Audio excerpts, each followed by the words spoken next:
On a balmy evening in July 2024, the quiet town of Bushey, Hertfordshire, nestled in the green folds of southeast England, was shattered by a phone call that would unravel a nightmare. At 4:47 p.m., a trembling voice belonging to Hannah Hunt reached the emergency operator, her words laced with terror. She feared for her life.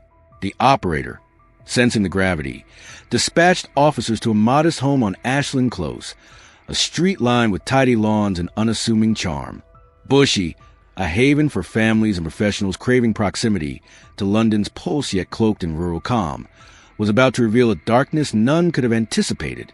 Officers arrived at a scene that chilled even the most seasoned among them. In the central doorway, Hannah Hunt, a young beautician, clung to life, a crossbow bolt lodged in her chest. Her breaths were shallow, her eyes wide with the weight of what she'd witnessed. As police ventured deeper into the house, the horror multiplied. In an adjacent room, two more women lay lifeless. Carol Hunt, 61, the family matriarch, riddled with stab wounds, her hands and knees bearing the marks of a desperate fight for survival, and Louise Hunt, 25, Hannah's sister, bound with duct tape at her wrists and ankles, a single crossbow bolt piercing her heart. The brutality was staggering, the air thick with the residue of violence.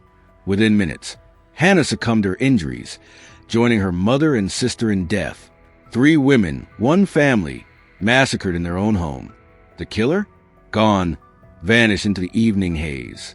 Bushey's quiet streets buzzed with dread as armed police swarmed the area, urging residents to lock their doors. Neighbors whispered screams heard earlier, unsure if they were playful or perilous.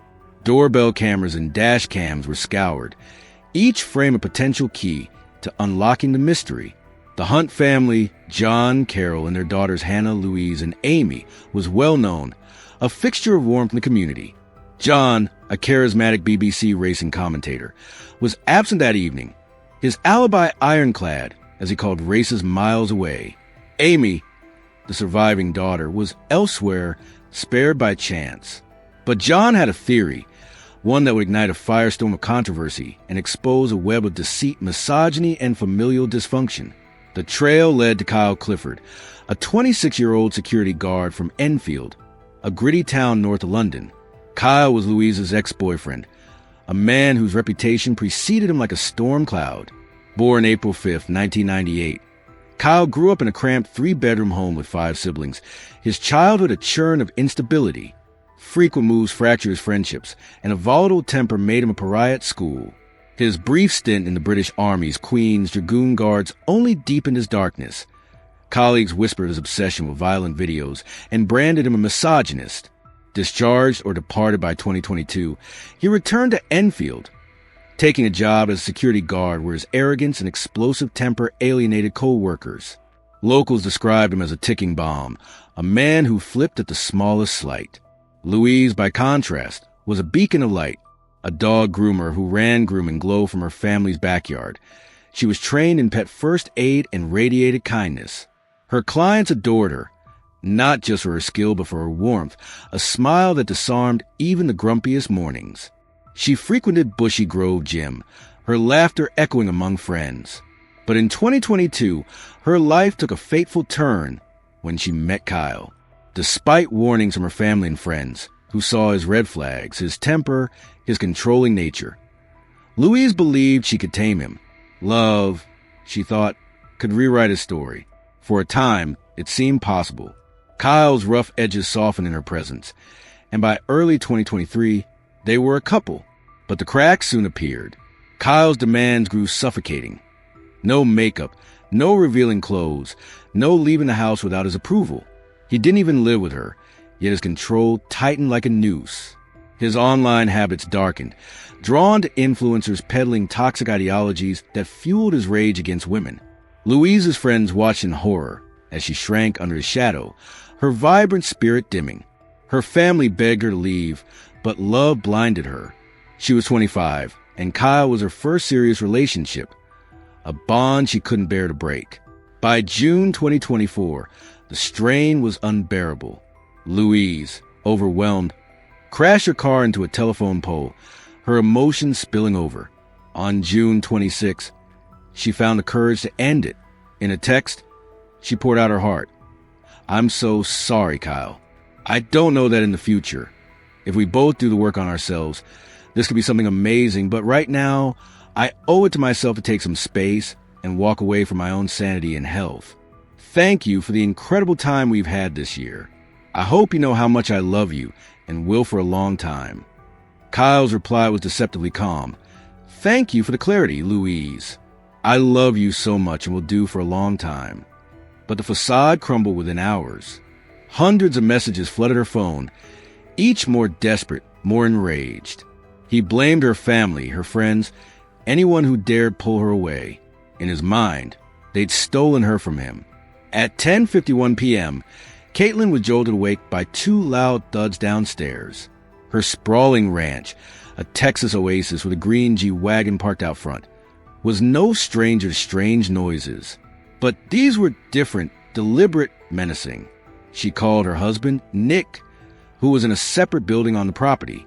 Someone's breaking in, she whispered.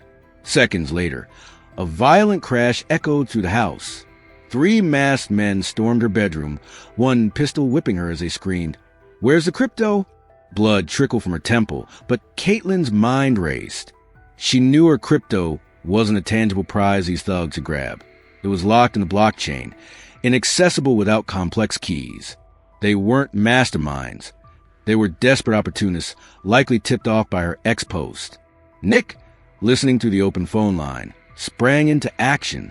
A former military man with a penchant for privacy, he grabbed his Staccato C2 firearm and Kevlar vest, slipping into the role of protector.